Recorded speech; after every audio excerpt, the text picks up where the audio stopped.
We await the opening tip. Thank you for joining us here on Big Ten Plus. It's going to be a great night, a Friday edition of college basketball. It's the Big Ten and the OVC handling business.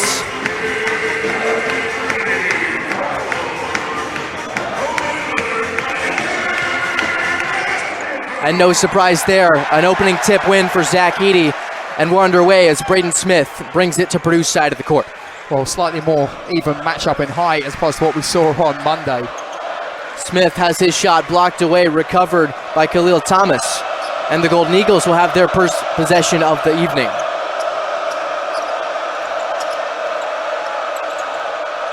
Minix. Straight away in these situations. A pull-up from three, won't go.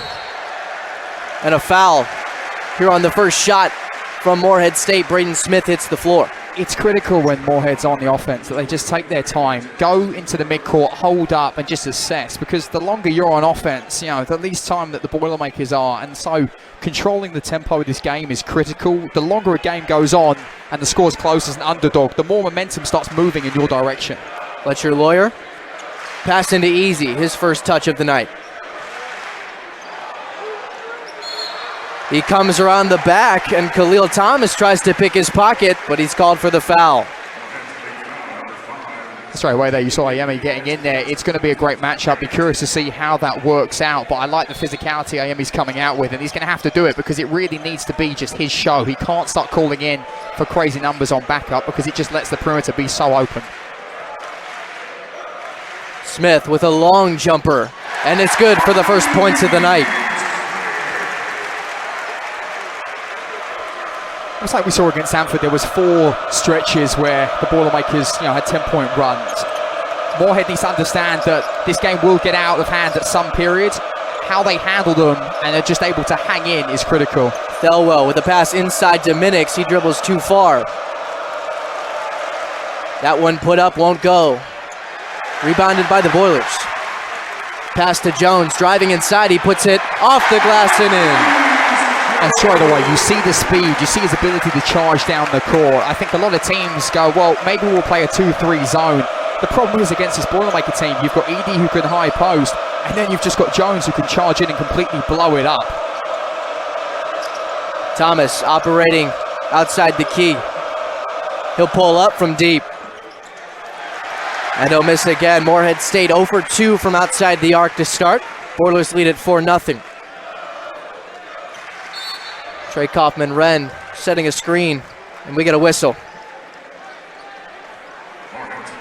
It's going to be a foul on Edey Ricks III, a freshman who's been making an impact off the bench. He played 26 minutes, not as a starter in that opening game against Alabama. The Eagles are going to have the chance to shoot, on the arc. I think it was something that Sanford were able to do, but just weren't able to drop any of them. And so Ricks III, it's going to be critical that him and Minix can step up and hit those threes if they have any chance of staying in this game.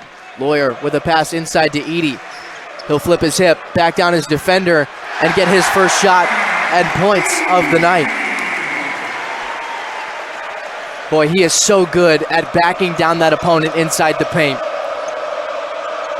He's just so strong, but I think Miles, is the most rested player on this Morehead State side. He got injured against Bama, didn't play against Shawnee State. Lathan pulls up with a mid-range jumper, and Jones comes up with the ball. And it's going to be critical to see if he can step up and lead it. I think him and Ayemi have got their hands full. Kaufman-Wren from 3, won't go. He'll get the ball back, pitch it out to Lawyer. The talented shooter won't go, but Kaufman-Wren with the putback. One thing that the Boilermakers are so good at is recovering those offensive rebounds. They've got the size to get those extra possessions, and it forces Morehead State to call their first team timeout of the game. I think for the Eagles, defensively, they have to be getting those rebounds. Offensively, it kind of is what it is, but defensively, it's integral. You cannot let Purdue have 3 chances to shoot the ball when they're going down the court just the one time. And Kaufman-Wren, he's been the most improved player for Purdue in the offseason, says Matt Painter, and he attributes to that fact that he lived in the gym this summer. He stayed on campus all summer to take school here on campus, and he actually was in the gym on the 4th of July. That's significant because it's his birthday. I mean, it's just the kind of thing that needs to be normal when you want to win a championship. I mean, obviously he's done it, and I'm sure there's other players across the summer that put a lot of work in, but it's going to be interesting to see when Edey comes off. Does he move into the 5 position, which realistically he will do?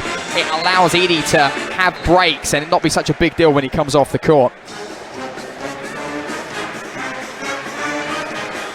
There you see head coach Matt Painter leading the Boilermakers. Zach Edey just passed the century mark on Monday through 100 career games, over 1,500 points and 858 rebounds. He's eyeing a career milestone with rebounds here tonight. We'll talk more about that as the broadcast continues. The Golden Eagles with the possession, driving down the court. It's amazing how this National Player of the Year, he can still improve, and he is improving, and it'll be scary where he is, by the time March does come. Braden Smith with a steal, the first turnover of the night for the Golden Eagles. Lance Jones working on the outside. Smith from deep. Edey connects. The sophomore. He can really hit him. Something I noticed with Jones in the shoot around today, the way he's able to just shoot off the run is phenomenal. I mean, it's such a beautiful stroke as well. And then Smith there, looks like he's firing like he was at the start of last season. It's just something, can he continue to do it as the year progresses? Lathan driving inside, pulls up from the free throw line. Edey with the rebound, his 4th of the day. And this is the situation where they need to just control the game a bit better, Morehead. They're going to let it get away from them here if they don't just kind of calm down, maybe take a timeout and reassess what's going on.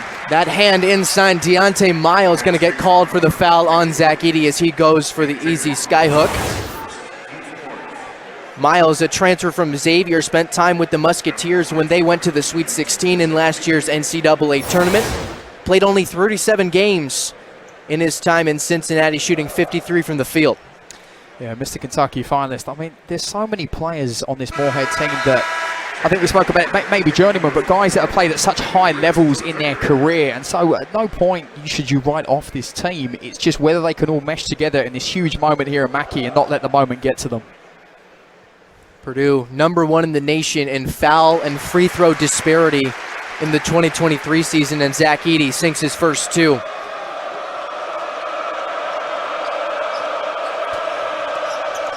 It's a 3-on-3, Smith and Thelwell. Pitch back to Thelwell, he's driving inside. And a travel is called, it's a turnover, and Purdue will take possession. And what you saw there, it's kind of hard to understand why they're doing it, but the Eagles aren't getting a whole lot of pressure from Purdue on the perimeter.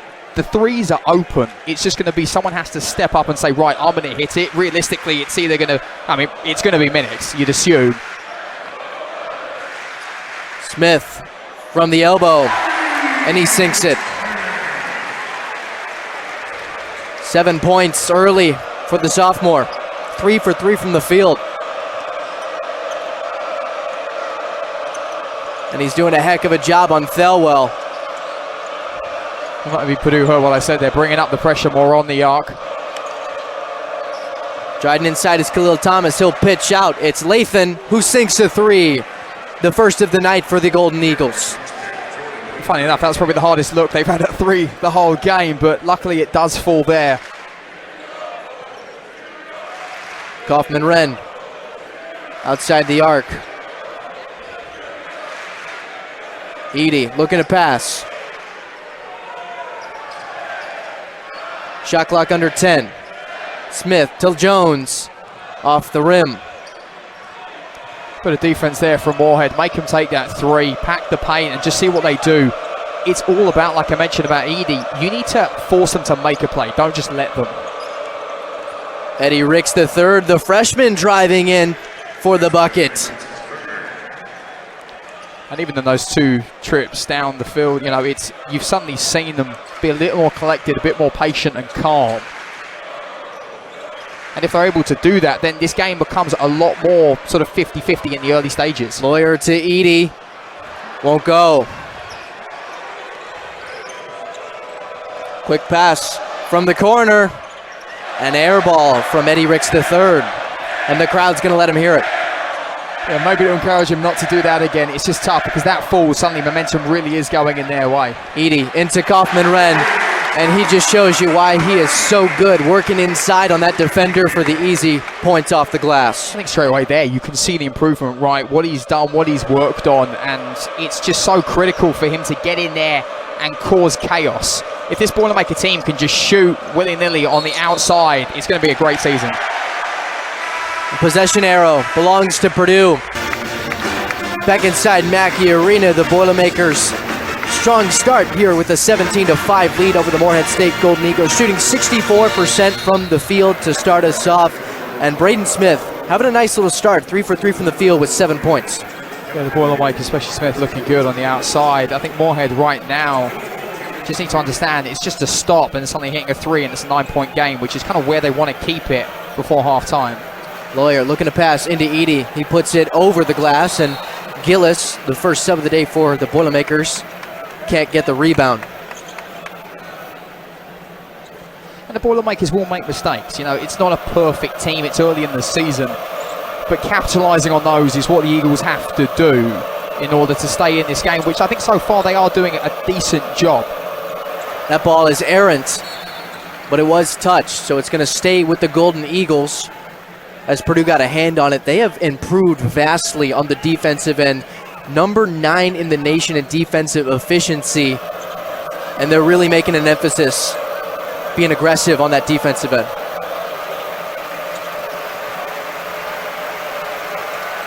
Shot clock at 4. Edey tries to block it. Gillis with a rebound. And the speed that the Boilermakers are able to get down the court is something that will tire Morehead State out. They just have to stay with it. Going to the bench is going to be key, even though we're early in this first half. Long pass to Lawyer. He'll pitch out to Smith. Shot clock now at 10. He'll kick out. Gillis, he's hot from the corner, and he sinks it. This guy, he doesn't take a lot of threes, but when he does, he's efficient. He picks his moments. Well, they had Edey Ricks on Edey, and he did a great job. I mean, the effort that he was putting in off the ball was phenomenal. What you don't want to do is suddenly have all that effort and then still let them shoot threes like that on the outside. Jerome Morton pitched out to Minix from deep, and he sinks it, averaging a double-double to start the season through 2 games. I mean, someone that's come into a new team, the 2 first games that he's had, Bama, Shawnee State, and the way he's played, it really is phenomenal, and it's going to be exciting this season. Smith will pitch it to Edey, and a slam from the senior. Never gets old seeing that. I mean, it's just phenomenal, his size, his speed. I just want to see him hit a 3.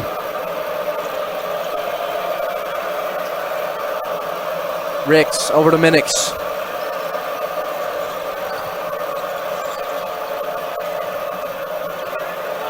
Shot clock at 10. Smith takes a jab. And a foul going to be called on the Boilermakers. That'll be their first of the night. Scott got away with that one. Minix was open to his left-hand side on the wing and was ready to take the 3. So I do feel like Morehead is slightly trying to force it to get into the paint when they feel like they're running out of time. And honestly, it's those situations. If they can stick with it and just fire it out, they're probably going to get an open 3. We're going to get a timeout. Back inside Mackey Arena. Boilermakers up 22-8. And a powerful piece of offense not available tonight for the Morehead State Golden Eagles. Mark Freeman, the reigning OVC Player of the Year, out with an injury. It's a big loss. I mean, anytime you're losing something on offense, I almost want to say it's way worse than losing someone on defense. But overall, defensively, I don't think they're doing a bad job. The Boilermakers hit some great threes, and if they can somehow just slow that down and start hitting some themselves, they're going to get back in. But, you know, they do have to start doing something on the offensive end. Purdue is 23-1 all-time against OVC opponents. The only loss came against Arkansas Little Rock in the NCAA tournament back when Chris Beard was given this program fits. And now it's Trent Scott at the line. Morehead with their first freebies of the night.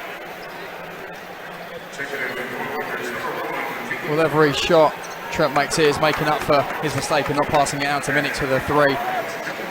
But you're starting to see the Boilermakers, it's high pressure at the start of the drive, and then kind of when it starts quieting down, there are options in the wing and in the corner for Morehead. The talented and athletic guard Camden Edey in for the Boilers now. Purdue playing a little bit smaller as Zach Edey goes to the bench. Gillis will pass off to Jones. He's driving inside, pitch out to Edey.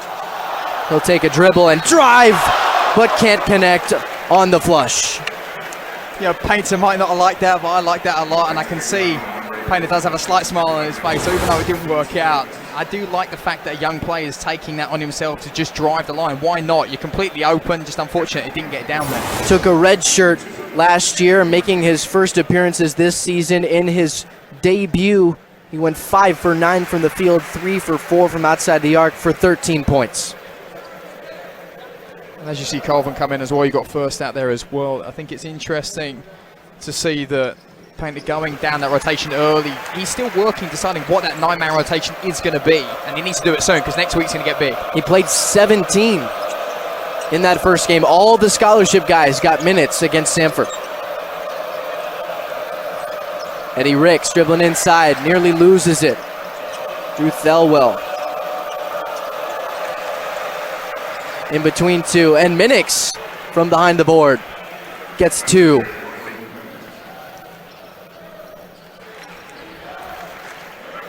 I think after short spells of not being able to get anything to drop, it's important for Morehead to have that to show, right, we can still score. Although letting that back up isn't ideal. Lance Jones with the points off the board.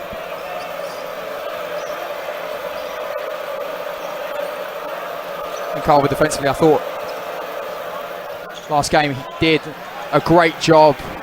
And straight away you see Minix coming in to support that there. You know, Carver did an amazing job. I think athletically, I mean, the first dunk when he first got on, I thought he jumped too early. And although it didn't fall, it was just phenomenal to see that ability. I would like to see more defensively, though, from him this game. Caleb First gets called for a travel. Took a little stutter step before picking up that dribble. It'll be a turnover for Purdue. Only the second turnover of the game so far for Purdue, as we're a little bit halfway through the first half of play. Obviously, the situations that Morehead are going to get to score, this is one of them with Edey off, Trey Kaufman ran it off. You know, this is probably the best rotation that they're going to be able to get something going. Whether they can do that, though, is a question in itself. Thelwell trying to find some space inside the three-point line. Shot clock under 10. Minix trying to back down Gillis. He'll put up a jumper. It won't go, and Edey gets the rebound taken away. And once again, you had Ricks III completely open, the same actual position that Minix was when he didn't get the ball pass to him from Rick. So it is happening that under 10 seconds, the Boilermakers are losing some of their players defensively, and they've got to do a better job of coming in and picking that up, because teams like Xavier, and when they go out to Hawaii, will punish them. Caleb First outside the arc. He'll take a 3. Just a little off there. And Morehead trying to come back into it. Down 26-14 here in this first half.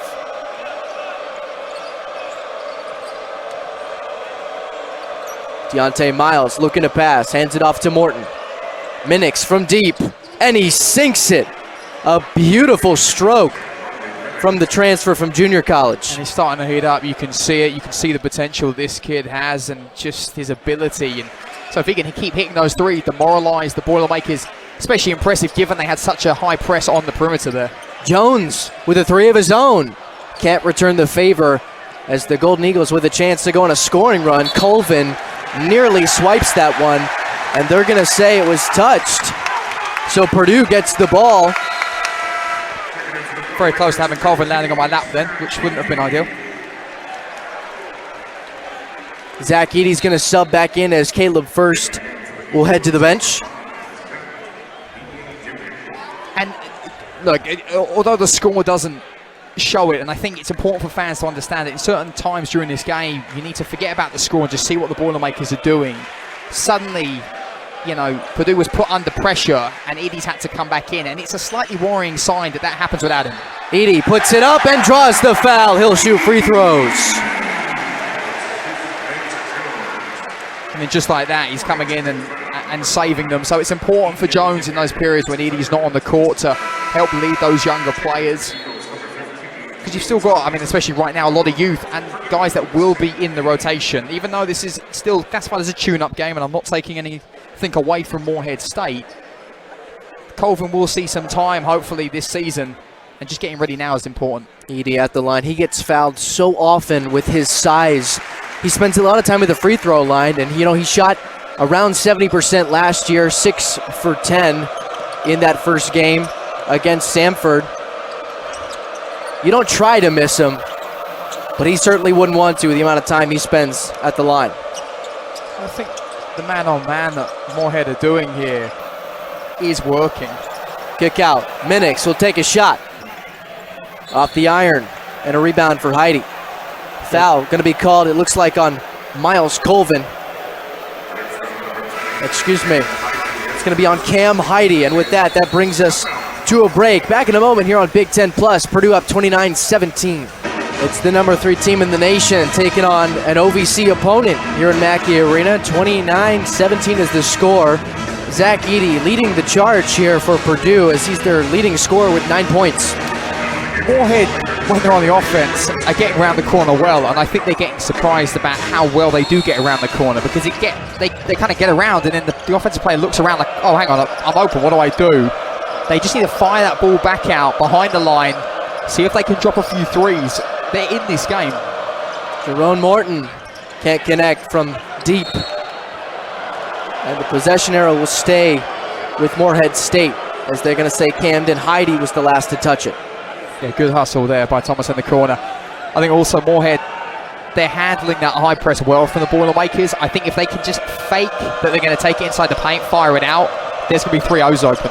Inside to Minix for the dunk. You mentioned as we were on break, JJ, he's starting to heat up.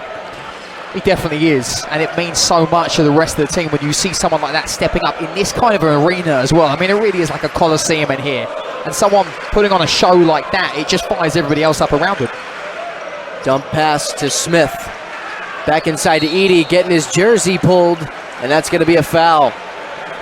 When you come into a game like this as the underdog, it's not about, right, we want to be winning by half-time. I think that's a ridiculous statement to make, and it's not because Morehead can't. You need to set yourself little goals that you can beat right now, like, okay, we want to be 10 points back at half-time. If you can do that, Minix heating up, the confidence it gives you without even having to take the lead is so important. Morehead State, not a pushover, picked to win the OVC in the preseason by 20 of the 22 preseason voters. Also scored 73 against the number 24 team, Alabama, in their season opener on Monday. Edey from the free throw line. Calm, poised, collected, like the giant oak standing in the forest. I mean, he really is like, I mean, that is a very valid point. I mean, it's just, his size is phenomenal. I hope one day my legs can be as big as his, you know, if I just keep hitting the gym. He's still perfect from the free throw line. 5 for 5 to go with 10 points and 5 rebounds. I should say 12 points after his free throws. Ricks with an open look from deep. Shot was contested by Edey, and it's no good. It's unlucky. He's had a few of those. If he can get 1 or 2 to fall, it'll be a lot for his confidence. And I think we will start seeing them fall as this game does progress. One of the reasons why the scoring disparity was so large against Samford was the fact that they went 5 for 31 from deep. You live and die by the 3, and the Bulldogs, they really died in that 53-point loss to number 3. And I think so much was expected of them coming in because their shooting ability is high.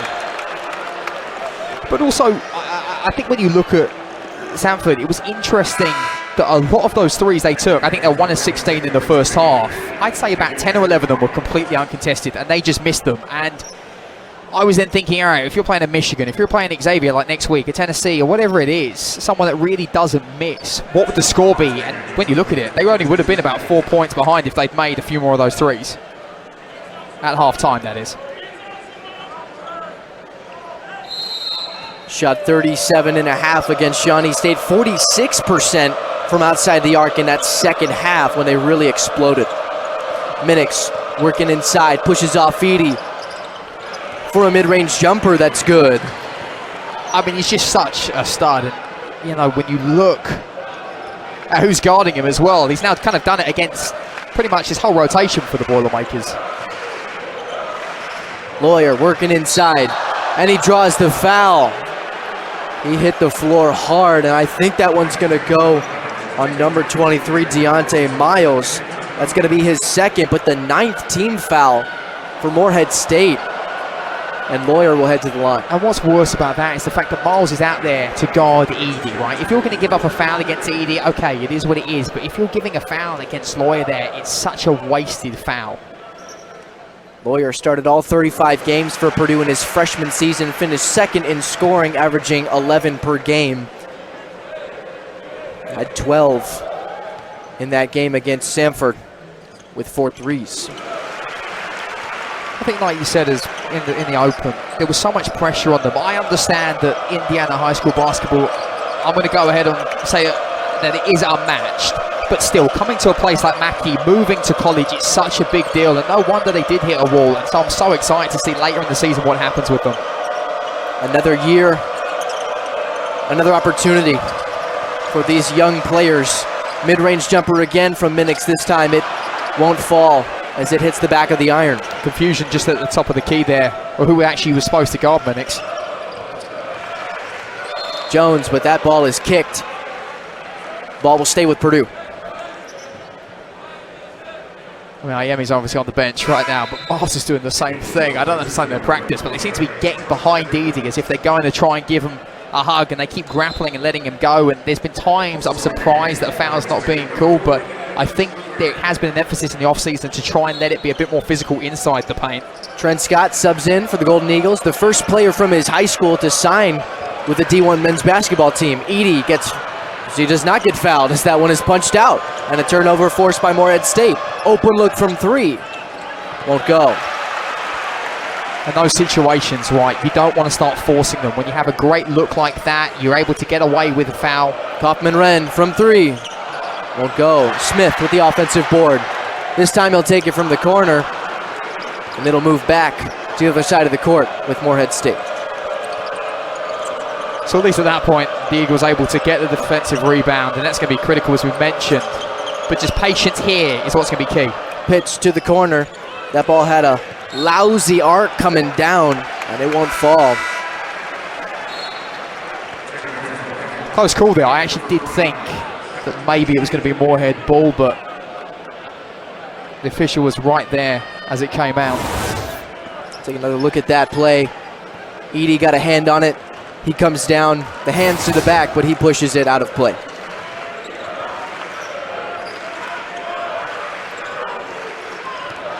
Kaufman-Wren backing down 2 defenders. Inside to Edey, and a foul. I think really the reason that's a foul, it's tough on the ref to call it, but when you've got such a size disparity and obviously strength as well, I think if it'd been more even in size, it would have maybe been called a jump ball there, but Edey just ripping that ball out of his hands. Iemi and Scott now with 5 combined fouls. Iemi is in foul trouble with 3 here in this first half with just under 5 to play. And the Boilermakers increasing that lead. It's been 1,067 days since Purdue lost last a non-conference game. That was against Miami, Florida in 2020 on January 2nd. Assuming it was December 8th of 2020.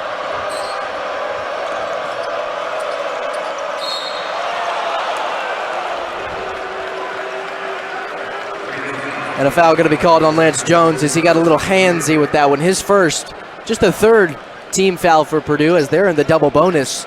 Morehead State putting up 10 here in the first half.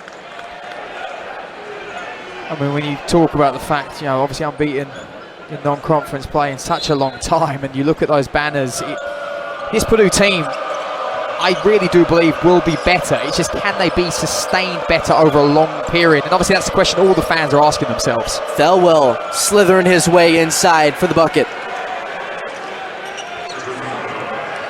And it's nice. I like the way he slides in there, take the confidence. You've had a few shots on the outside.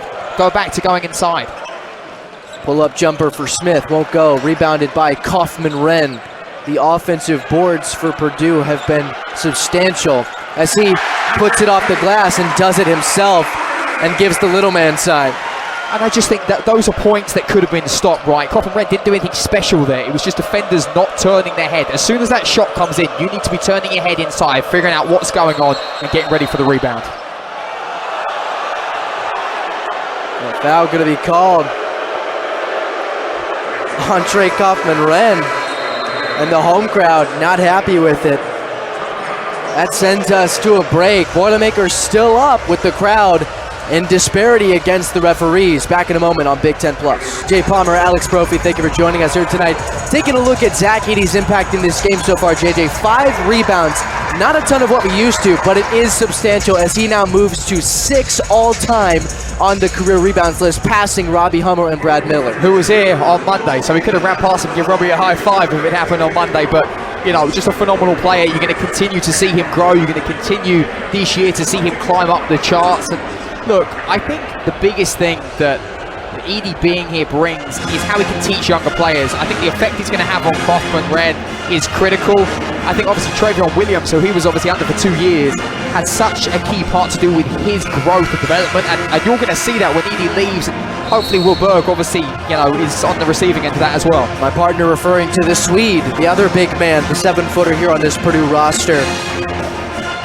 Well, we love Europeans here at Mackey. I asked Coach Painter when he's going to get someone from England to join the starting 5, and he said just find him for me. So I'm going to fly home this Christmas and see if I can find an Englishman to become a Boilermaker. Yeah, because if you couldn't tell, JJ's from London.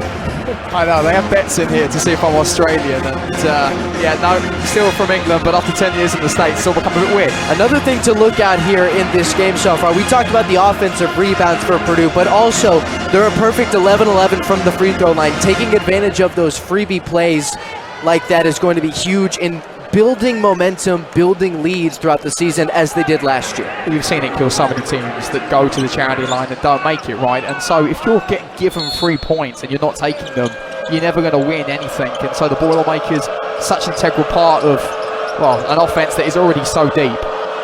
Minix trying to lead his team back into this game as the first half is drawing to a close.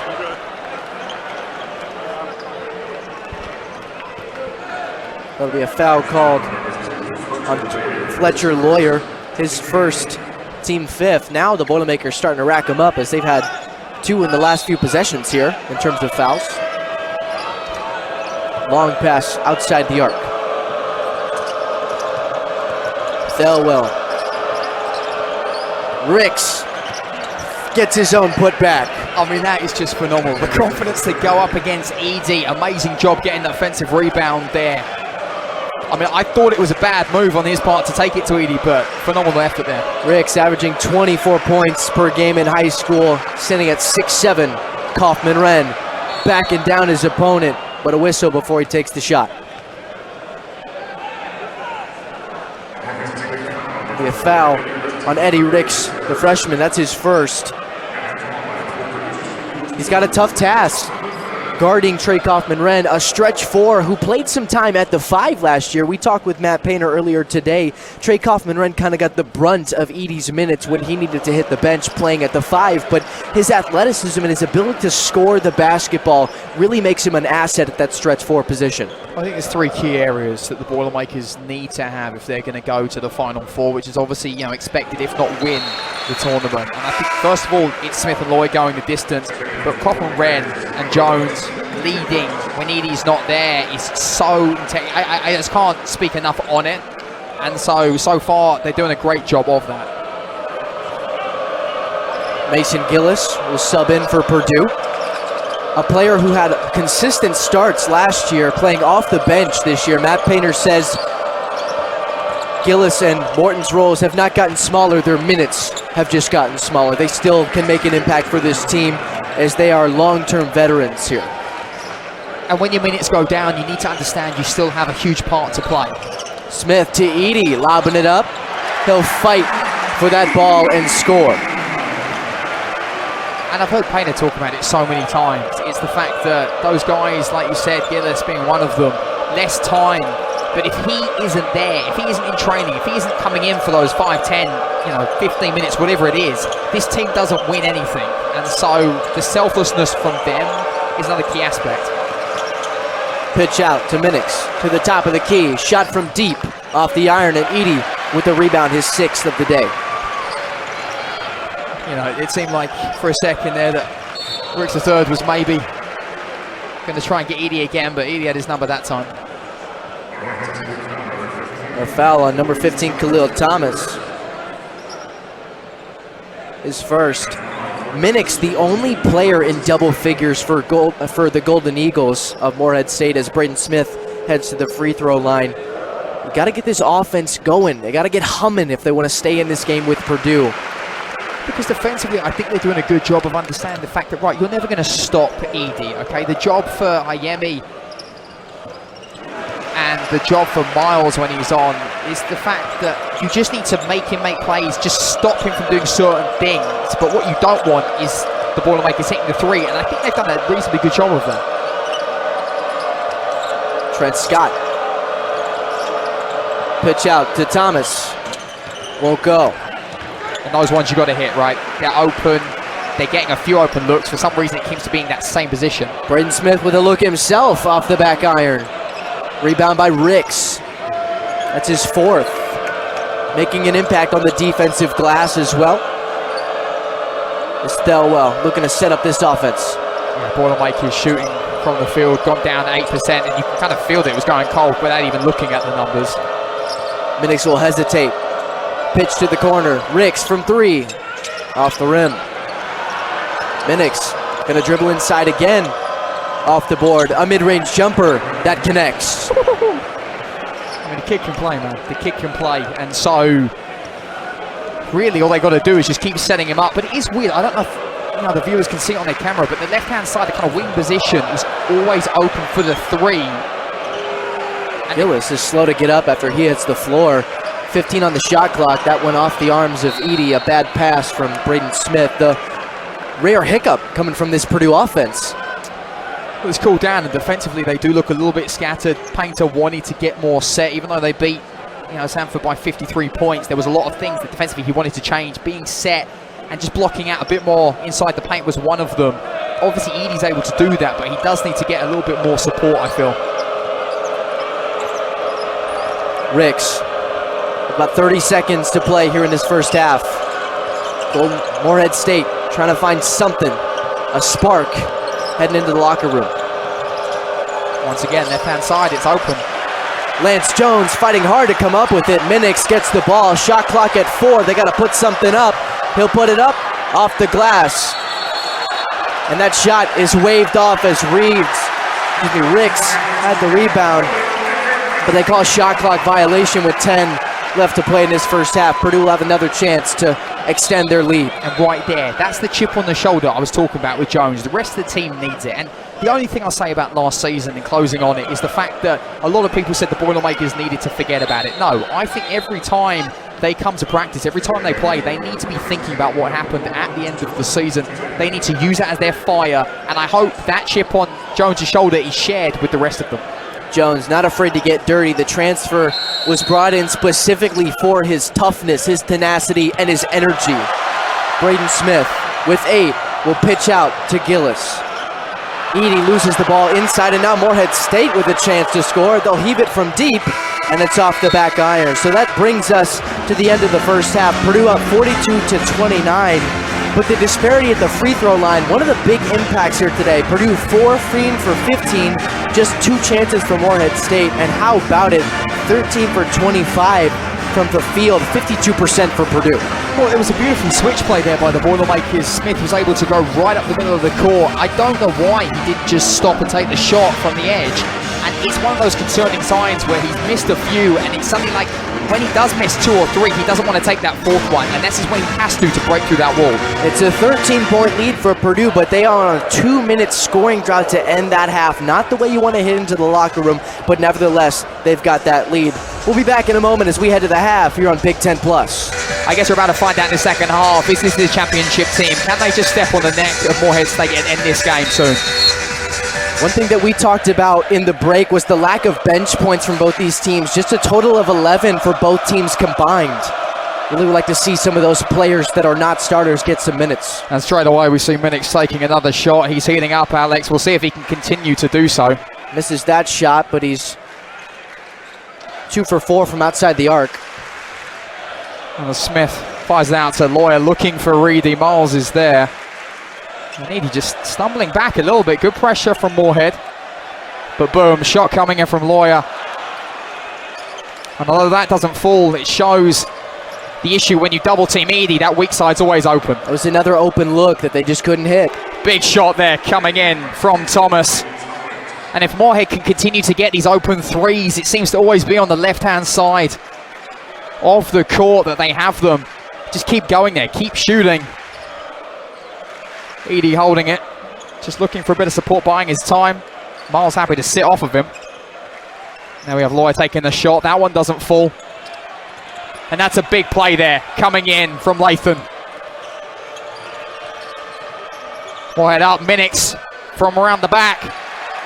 Doesn't get that one to fall, but a better job there from Morehead to pick up those defensive rebounds. 8 rebounds for Zach Edey. He's nearing a double-double. And straight away, Jones charging in there, happy to lay that one up. That charge is so critical for turning the momentum in the direction of the Boilermakers. Thelwell taking that, giving it to Minix. Back to Thelwell, who nearly falls over there. And the shot, deep one from Thomas. Just bouncing off the edge of the rim there. That's a tough shot from Thomas. That was open, but it was deep. But I think it just shows Morehead's confidence is up. They weren't taking those threes early on in the first half. Nice put down there from Kaufman-Wren. 9 points now for Kaufman-Wren, tied for second in scoring for Purdue with Braden Smith at 9 points. And Morehead needs to understand, as Minix hold it at the top of the arc, that they haven't got to get all the points back in the first 5 minutes. That shot was always missing from Lathan. Just a bit more speed here from the Boilermakers. Jones once again, splash, that goes down. And that's the kind of spark that this team needs coming out of the half. We talked about a 2-minute scoring drive going into the locker room. I bet Matt Painter was on their butts. You better score the basketball, and they do. And Jones straight away, the way he's able to fling it around. He's such an integral part of this team, and they really would be a bit of a loss without him because the momentum was going in the Eagles' direction, but great shot, and I just love the swag the kid plays with. First 3 of the day for Lance Jones. He's got 9 points. Yeah, and I think it's a good decision by Morehead. Just take the time out, reassess the fact that they can take it easy, slow down. When you start forcing things, especially in a place like this, it's never going to go well for you. One of the most hostile environments in all of college basketball. We talked about it plenty here tonight, JG. The Paint Crew is a ruthless student section, one of the best in the nation. And that's why this place is such a tough environment to play in. You know, you compare it to some of the great ones in college basketball. You've got Cameron Indoor with Duke. You've got the Breslin Center and Assembly Hall. But this one, it's hard to match. Well, I don't know how many people know this, but when they designed this building with the engineers, they made it so that sound was just amplified up top and fired back down. Now, I think with the Paint Crew, you don't even need the amplification, but you have it, and that's why it's just so loud in here. Getting back to basketball, 7-0 run here for Purdue in the last 57 seconds. They've really turned it on in the last minute, coming straight out of the locker room. Like you said, Lance Jones making an impact, but, you know, Zach Edey still dominating on those boards. 8 rebounds here for him today. And these are the situations where Morehead has to understand, right, we're in a slight hole, things were going well for us before we entered the half. What do? Minix, it's going to be up to him to make a few shots. I think Ricks III looked like he was also heating up. He had the confidence to take it to Edey. As we see some beautiful costumes there on the screen. I think it's just important for Ricks and Minix now to lead, especially out of this timeout. We're so glad to have you here on Big Ten Plus, enjoying the Friday night in this beautiful arena. And next week, Alex, it starts heating up for the Boilermakers. Xavier here on Monday. Yeah, they welcome in a Sweet 16 and a number 4 seed in the NCAA tournament from last year. It's a team that, you know, is really going to challenge the Boilermakers the way they want to before they head to that highly competitive and highly anticipated Maui Jim Maui Invitational. Well, people normally go to Hawaii to have a break. It's going to be anything but that. It's going to be an intense tournament. When you look at who's there, it really is a phenomenal list. And I think for a lot of those teams heading out, it is going to be make or break as Minix brings this one in and gets us going again.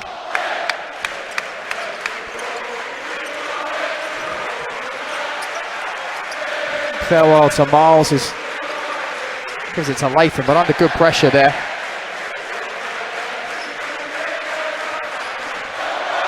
And good patience here from the Eagles, just assessing what they have, and the three comes open. And there it does fall off the glass, so they're taking their time and just understanding it will come. Took a little ricochet off the back, but it falls in. No one asked how they looked, it just mattered as long as it goes down. I think Boilermakers, the smart decision there, taking their time. Lawyer almost loses it, but just put it in the safe hands of Edey and let him go to work. And he is fouled there once again. Foul on Edey, but good hustle from Khalil Thomas trying to make the play. Gets in on the action there, trying to force a turnover. Can't convert, but that does send Zach Edey to the free throw line after the play develops. Well, I think none of this Morehead rotation currently out there is scared of taking it to Edey, both offensively and defensively, and it shows the hustle that they have as Edey misses that one there. Seeing a replay of the foul, but all right, you don't want to be giving up fouls, but like we mentioned the first half, if you're going to give them up, it needs to be on Edey and Edey alone, because that's where they're going to happen. 13 personal fouls in this game so far for Morehead State, just 5 for Purdue as Edey knocks him down. Really nice job cleaning up there. That will once again be him that brings it to the midcourt. The Boilermakers continuing this high press and making the Eagles work for it as they bring it down. Layton on Jones. Morehead State got to get some penetration. Those points in the paint are going to be key in this second half. Yeah, nobody getting inside there. No daggering runs, because I do think they were open as Jones looked to take the shot there. Decides to take it inside. And there, straight to Edey, boom! And we've seen that a million times here in Mackey Arena. Purdue 4 of their last 4 from the field with a flush coming from Edey. That lead is back up in a comfortable range. Yeah, Edey pushing 20 points now, and it's just one of those things in that situation. How do you stop him without fouling him? Nearly a nice job by Miles to try and get that offensive rebound. The Eagles could have used it. And Smith completely open, and why not take it straight to the basket there. Completely unguarded. I'm not sure if there's a miscommunication on Morehead's side. Braden Smith now in double figures. First 2 games of the season, he's cracked 10. Already showing the impact he can have as an aggressive scorer. And it's good to see his confidence building as well, as Latham takes a nice shot, but that bounces out of the back. And finally Miles able to get that offensive rebound and makes the most of it.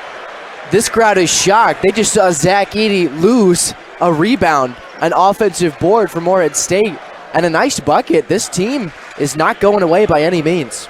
Well, it seemed like it was coming, because Miles does work hard against Edey, and he gets a reward there finally. Jones, nice one from 3, that sinks. Ooh, he's heating up.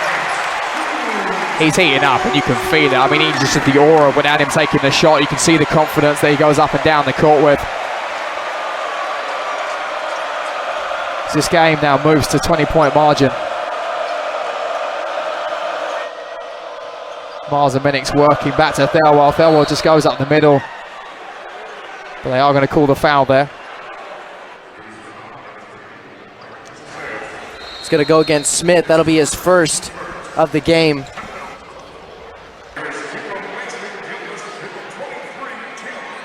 Mason Gillis and Camden Heide going to sub in. 2 very athletic players for Purdue. Camden Heide, debuting this season like we talked about earlier after redshirting last year.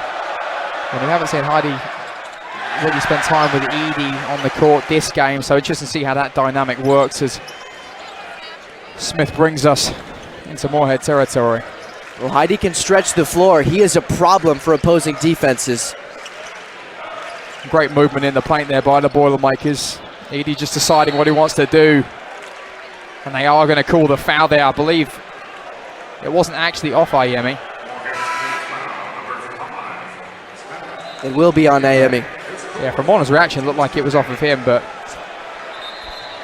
Ayemi's 4th foul now, so he's going to come out for a bit because I don't want to lose him. I know they've got Miles out there, but he has done a good job with Edey so far. That's a rough night for Zach Ayemi, though. No points, no rebounds, no assists, and 4 fouls. That's not the stat sheet you want to have. We now got Minnick's on Edey, and Jones from deep from the middle. Doesn't quite fall. I think he was feeling the hot hand on that one. Very deep shot. Just saved the crowd there from getting hit in the face, hit that ball away. But I think you're right. He's starting to feel himself. He wants to start taking those shots, and I think Painter was slightly upset that he took some slightly deeper shots in the end of that Sanford game. But it's hard when a game's getting kind of blown up like that, and you're feeling yourself. You're going to take it. How about Braden Smith there? Only 6 foot tall, the smallest Boilermaker, but he has the heart of a 7'8" player. Gillis to Edey. Edey up. Great hustle by Gillis there to get it. And he does get fouled, but great second chance there. And it just shows the hustle. And what a person to be able to bring off the bench. That's going to get free points for the Boilers if they can convert these free throws. But a great job by Gillis because he cleaned that clock. He got a fresh 20 for his team. Even if he can't convert on that putback, you dish it out there. That's a fresh play for the Purdue offense.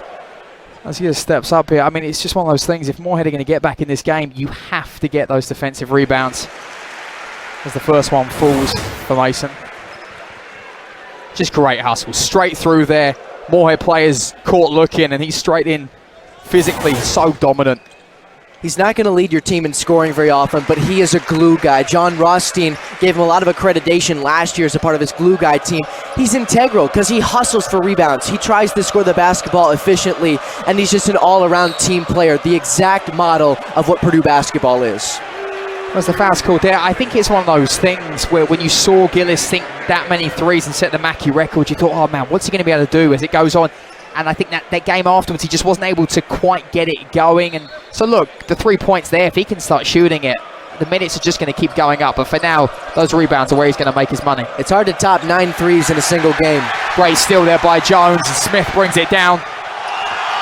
And the alley-oop does fall. Camden Heidi drove a little bit hard there, nearly missed that one, but he got a smile on the face as it falls through the net. Well, the ball was waiting to decide whether it was going to fall or not. A great alley-oop and great chemistry there. And once again, it's Joe leading that charge as he holds the ball here. And he's going to take a deep shot, and that falls and gets this place up on its feet. I mean, the electricity that he brings is just so phenomenal. And I think Painter really thought, oh man, another deep three, but that one goes straight down. Lance Jones better throw on his suit and tie. He needs to go on the town tonight after a play like that. Forces Morehead State to a timeout, but wow, what a night he's having. 3 for 6 from outside the arc, 15 points, just 3 points behind Zach Edey. We spoke about in the shoot around the way he was so impressive just shooting off of the run, and you see it there. What a shot. Smith, this is the alley-oop to Heidi. That one falls. And here comes the 3. Sets himself. And no doubts with that one. We talked about how this matchup was going to be very competitive as Morehead State could score the basketball. But you just knew if Purdue could have that moment where they flipped the switch, they were going to run away with this thing. And I think that alley-oop combined with that long 3 from, it looked about 30 feet from Lance Jones, I think they flipped that switch. And if less Morehead State can answer out of this timeout, Purdue might be able to have some fun with these last 13 minutes of play. Well, I think Jones, his hustle, the chip on his shoulder, his ability to shoot the ball is infectious, but also the smile he plays with. You see him smiling right now. It's hard not to smile with him. He loves it, the energy he plays with. You want emotional players as long as they can control them, and I think he does a great job of that. So Morehead starting to find themselves in a slight hole here. 13 minutes to go. They're not out of it, but they have to start shooting. Rick's looking around. Minutes who you feel has to be the one as the Boilermakers call for the travel, and they're going to get a second chance here, Morehead. Clean clock, 20 seconds for Morehead State. Rex to Minix from deep. Falls off. Third chance here for the for Morehead.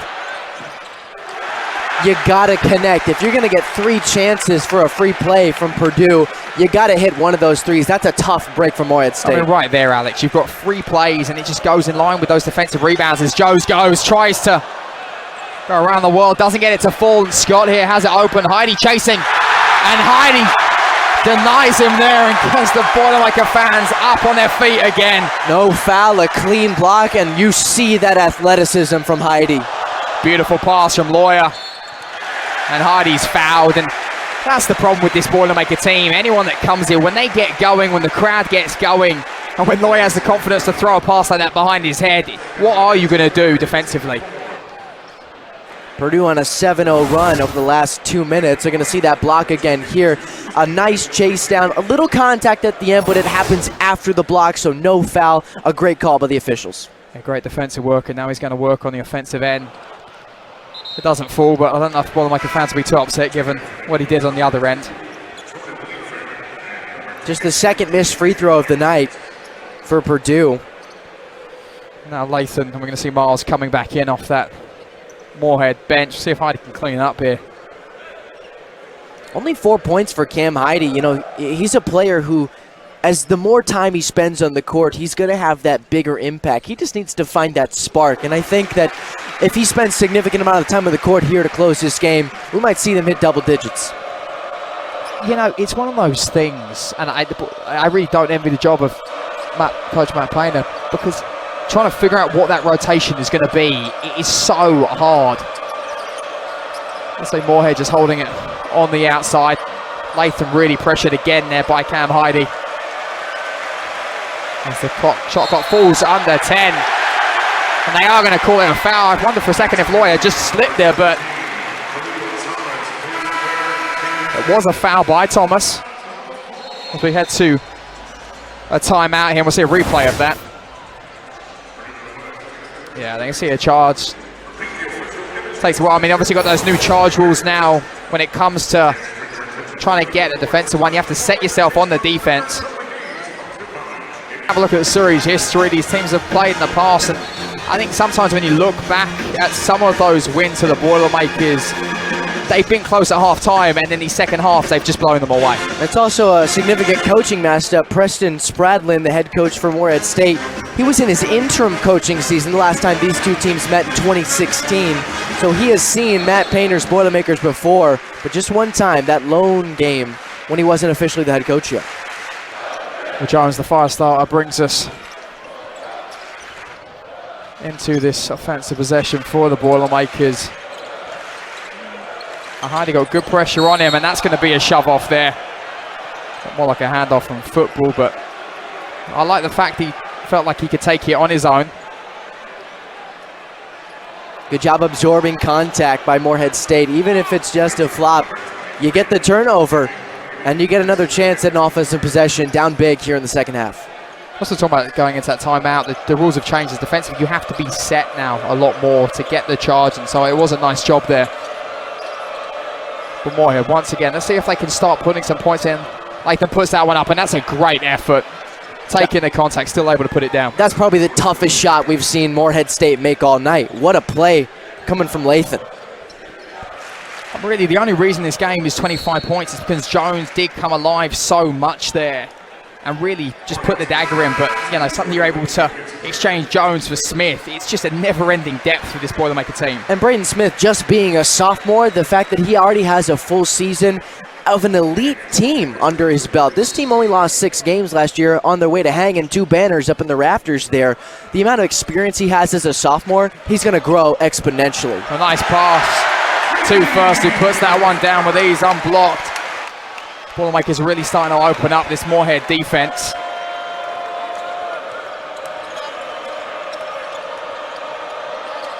Alex, as this game continues to widen, I think it's important that for both sides they understand what they're going to take from it, right? I think for the Boilermakers now, as we get into the latter part, what is the rotation going into next week? I think playing that is important. Nice shot coming in from Lathan. That one falls, and he's starting to heat up himself. I think it's critical for the Eagles that they can take things away from this, right? Whether it's offensively or defensively. One thing to note, that's the 6-3 of the night for Morehead State. Now they've got more than the Purdue Boilermakers. The first open from the top doesn't fall, and Lathan now, nice job on the defensive end. You also have to know with Morehead State, they may be down big here, but you got to know they're playing their 3rd game in 5 days here tonight. They started their season at Tuscaloosa against the Tide on Monday. They returned home against Shawnee State on Wednesday, and now they're playing here tonight.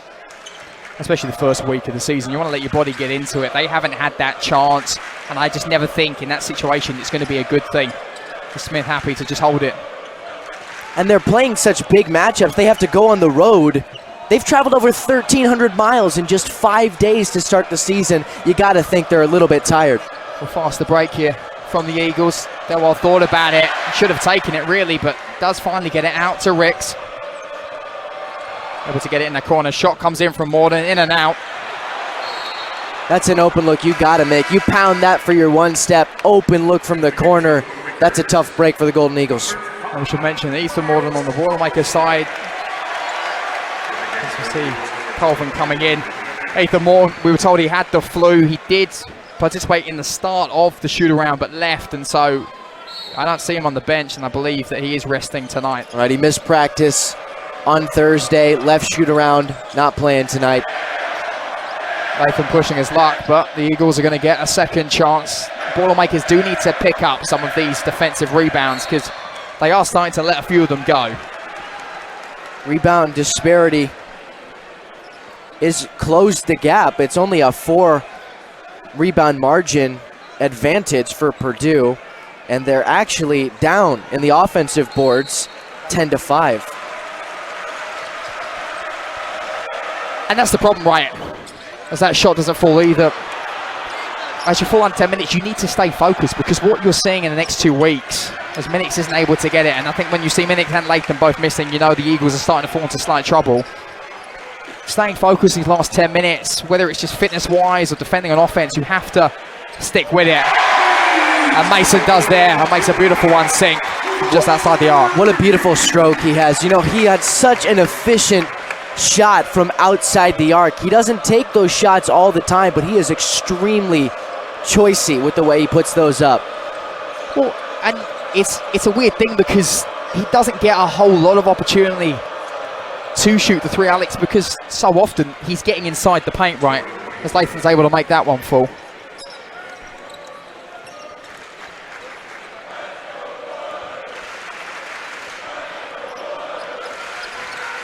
Smith just looking at what he can do here.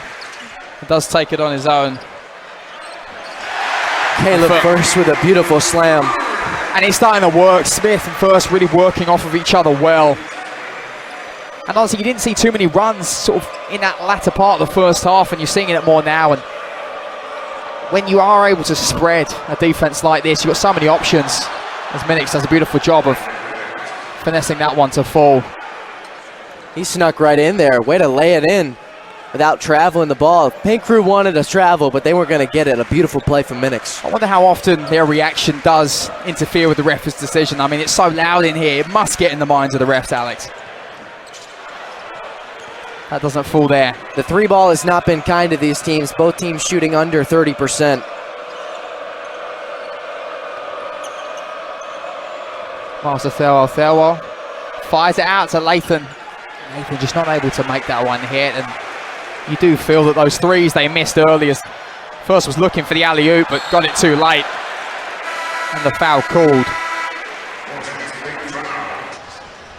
We're going to take another time out here. We will have you back in Mackey Arena Big Ten Plus in just a moment. Boilermakers with 3 players in double figures. Zach Edey spending some time on the bench in this second half, but he's got 18 points. Lance Jones, 15. And Braden Smith, the point guard, with 11 points to match his 11 assists. That's a double-double for the sophomore. That's all back to Painter. You see him smiling now. He's relaxing. You know, I just think it's going to be so interesting these next few weeks how the Boilermakers can do. I mean, as First sits this one up, it's kind of hard to see in the first 2 games what do you improve on. I think the defensive rebound is one of them. I mean, it's hard to take things from games where you're winning by 30, 50 points. First is going to get another chance to make this one fall. It's going to be someone that has to score when he comes on in the rotation, but isn't able to do either time there. Well, Scott on Smith here as they bring it down. Minix out to Scott. The movement has been good for Morehead, Alex. Just not able to hit some of those shots that they have kind of been given at some parts. They've had great looks from outside the arc. They just have not been able to put them down. A great hustle there by Minix. Smith fell asleep. Latham comes to clean up. Low pass.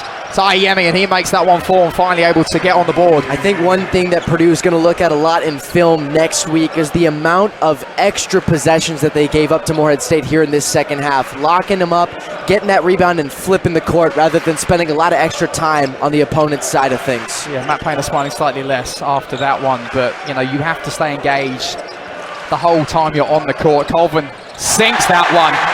And I really do hope that's something we continue to see here in Mackey over the next few years, because with that athleticism, if he can shoot as well, I mean, my God, how do you handle a player like that? Shot 45% from field and from three in high school. And that's a beautiful shot there, returning it by Thomas. New Orleans native. Shown some beautiful finesse to get that one. Thomas is 37% shooter, second on the team last year. From outside the arc, I should say. And Edey was about to come on there, but he's told by Painter to sit back down, so they're going to let some of this lower rotation stay in. A beautiful move from Colvin, letting that one hit the back and come in. Colvin, 4 points here for the Boilermakers. He's showing off that athleticism. You know, Matt Painter knows that he can score the basketball, but the biggest thing he wants him to work on is his defensive efficiency. These last few weeks in practice, he's really stepped up, and he's made a lot of improvements. Lathan gets that one to forward. You're so right. I mean, when you look at also just the family genetics, obviously sister Raven plays volleyball here, dad two-time Super Bowl champion. I mean, it shows that there's certain things that run through families. My family loves to talk, so I'm now a sports commentator. So it's just amazing to see what an impact they've had for the Boilermakers throughout the years. I'm going to call travel there, though, on him after we've given him the commentator's curse. Now we'll get some subs. Purdue's going to filter through this lineup. And Will Berg is going to come in along with Lance Jones and Caleb First. It's the big guy from Europe, the Swede, Iceberg, as they call him.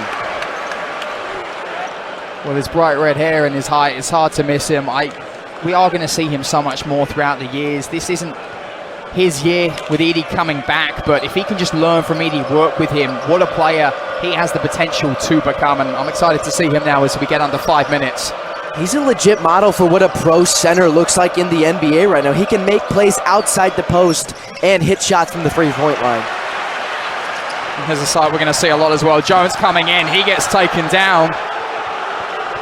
Right now it looks like it may have just been a collision of bodies and not a foul. Lance Jones having words with the official on why there was no call there. But, you know, one thing I got to say is Lance Jones provides a different speed and a different gear for this offense. You see the hustle in transition. Purdue was really lacking that offensive aggression in transition last year. He gives them another level. Well, the fact that you're firing down the court as Colvin fires that one in and sinks it. The thing is, when you're going that much hustle, with 4 minutes left to go, and you're pushing nearly 30 points up, teams just look around and go, well, I don't really know what more I can do to stay in it. And so as the Boilermakers sink through this rotation, you're going to see that depth that so many people do talk about. Scott, nice bounce pass to Minix. Into Ayemi. And Colvin denies him there, and that gets the fans going as well. And this will get them going if that falls, but too much heat on that one for Heidi. I don't know what happened, JJ. We blinked, and now Miles Colvin has 8 points and a block. Look, we speak about his athleticism, something he didn't do as much last game with shoot, and we're seeing it now as Lathan just not able to get that one full. Too strong of an effort. Now Boilermakers really should slow things down here. They've got that commanding lead in the 80s. Just slow things down. Really feel this offense. Alex says Berg and Heidi juggle that one. Either a circus. It's one of those things, as we are going to bring a timeout here, that it shows the caliber of a team that even though they're 30 points up, are going to step on their necks and they're going to keep it going. We're going to go to a timeout here to take a breather, and we'll bring you back in just a minute. I tell you what, that's a gauntlet. And that Maui tournament, that's going to be something to watch over Thanksgiving. Number 11 Gonzaga, that's a rematch from last year as we saw at the PK tournament. Number 9 Tennessee, that team is known for defense. They were supposed to lock down Duke last year in the NCAA tournament, so that's going to be tough. Also, there's a potential to play Syracuse. If the Orange can pull off the upset over Tennessee, Purdue could face them in the next round. We're getting ready to go here once again. It's interesting when you look at that schedule. You know, at what point, well, I guess it's on Monday night that Painter locks that rotation in. right? And we said to him during the shoot-around, is it harder to choose that 9-10 man rotation, or is it harder to be patient and not start changing the rotation if things don't go well? There's going to be a lot of instances where players cool down. Who knows, Jones may cool down, and at what point you suddenly rotating him, and that's where it comes to be an amazing coach, just playing it cool and figuring out what's going on. It's a great look for Minnick. She just can't connect. One thing that we've said a lot here tonight, Morehead State, they've played some really good basketball to start this game. I mean, they're in the 50s. They could be in the 70s if those threes just connect a little bit more. Well, look, they're the favorite to win the Ohio Valley Conference again, and I can see why, right? Berg's able to keep that one from crossing the line. You just need to understand how good this Purdue team is, and it's sometimes, I feel bad, it takes away from Morehead as Berg able to get some points going there. One player we're not going to see the rest of the night is Braden Smith, as he's hit the bench for the final time, but I would like to give a shout out. Braden Smith set a new career high for assists tonight with 11. His previous high was 9 against Penn State last year. He had 7 in that season opener against Samford. We sort of mentioned the break that probably Edey won't be coming on as well. We're going to start seeing maybe a few of those walk-ons, 2 minutes. They're going to get maybe one minute slightly more as they come on. Chase Martin, one of them, and Carson Barrett, Lafayette native. They're going to love that, him coming on, and getting 2 minutes is not a bad stint. Fan favorites. You know, these players, they put in a lot of work. They're the guys that you go against in practice. They're making the number 3 team in the nation better every single day. So it's fair that this fan base gives them the recognition they deserve. So Ryan Ayemi puts that one on Berg and makes people go slightly quiet there, but I don't think that takes anything away from Berg's ability. And you know, we speak about those players that are getting less minutes, but you're so right, those players that really sometimes don't get minutes at all on the practice squad, as we see one of them there, Martin's shot is deflected, how much they mean to teams. Morehead leaving most of their rotation in. Almost a thank you. Amazing opportunity to play an arena like this. Minnick sends it out to Scott. He takes it on his own. Berg, better job there defensively. Surprised he didn't get more of a reaction from the crowd because he did block it. And Colvin spin just a bit too much there, and that goes out. That ball's going to stay with Purdue, as George Marshall of Morehead State was the last one to touch that ball. George Marshall, a Mississippi Community College transfer, playing in that lower level, averaged 16 points a game with Adawamba in Mississippi. Martin holding up. Love to see him hit a 3 if he can. He keeps it, keeps going. It's good hustle. Berg there for the rebound and gets some more points. Great job by the Swede. Berg now with 4 points. It's 2 for 3 from the field. This is garbage time at this point for this Purdue offense, but you know, it's nice to experiment a little bit. This is one of the deepest teams in the entire nation. I mean, they returned all but one player from last year. David Jenkins graduated after being a journeyman himself. They bring in Lance Jones, a couple great freshmen, and some of your redshirt players now stepping up in smaller roles. So it's going to be really exciting to see what Purdue does with that depth this year. I know, you bring back 90% of that kind of scoring ability. It's unbelievable. It's a blessing and a curse as we move under a minute here. When you have such depth, it's a weird one. It's like, right, I want choices, but man, I really want to make sure I'm making the right ones. Odell sends that one up, and one! Great job there by the Carmel, Indiana native. I think that's what's just one of the great things. You see those Hoosiers coming on and representing in such a place like this, such a sacred ground in Indiana. Brian Waddell, you know, a player that has kind of had to fight to get back on the court this year. He sat out, took a red shirt in 2021 after having reconstructive surgery on his ACL and MCL last November. He's now 100% healthy, working his way back into this secondary rotation for Purdue. And Matt Painter really loves him. He played 9 games last year, scoring 9 points with 11 rebounds.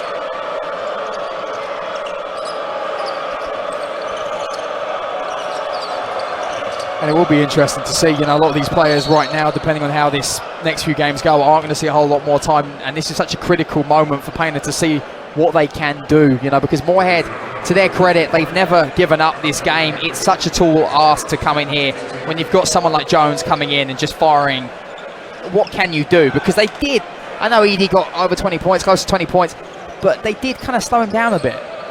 Well, you know, the thing is to double him with size rather than with numbers. And this Morehead State team, they're a mid-major. They look a little bit like the model of a lower conference team like in the ACC or in the Pac-12. But the Big Ten, they're all about their big men.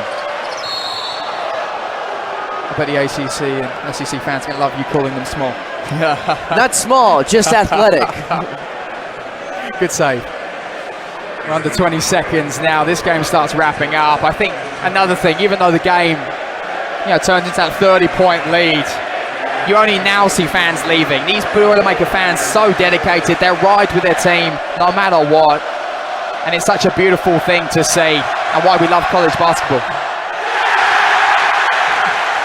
Morehead State 3 for 5 from the line, and that's a small, staggering number. Only 5 trips to the charity stripe. That's rough for any team, especially in a house like this.